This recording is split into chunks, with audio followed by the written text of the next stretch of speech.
Relleu al bisbat de Palma, relleu de bisbe però també de tarannà. El nou titular de la diòcesi és Xavier Salines. Des d'aquest migdia, Xavier Salines és bisbe de Mallorca. Ha passat d'una diòcesi rural, com ell mateix ha explicat, la de Tortosa, a una de més cosmopolita. Amb el protocol acostumat, la catedral de Palma s'ha omplert per veure la cerimònia de benvinguda, en què ha estat acompanyat de familiars. Hi han participat 28 bisbes i cardenals i nombrosos sacerdots, i l'ha presidit el nunci apostòlic Enzo Fratini. L'arribada de Xavier Salines ha aixecat molta expectació. Arriba després d'uns anys de molt malestar a una part de l'Església de Mallorca. Llorenç Lledós, el rector de Bunyola, representa una part del clergat que durant aquests últims anys ha discrepat moltes vegades de la postura del bisbat, amb retrets per la falta de definició en qüestions que afecten la societat.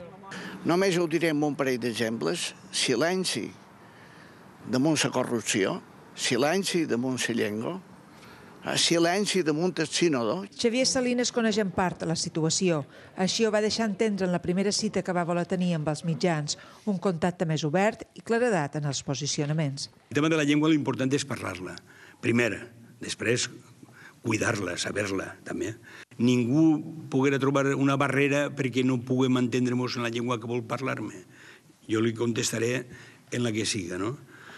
I estime tant la meua que no me la trauran, esta és la meua. I va demanar les 3 S's, com va explicar que li havia desitjat una veïna de Vandellós: salut, sort i saviesa.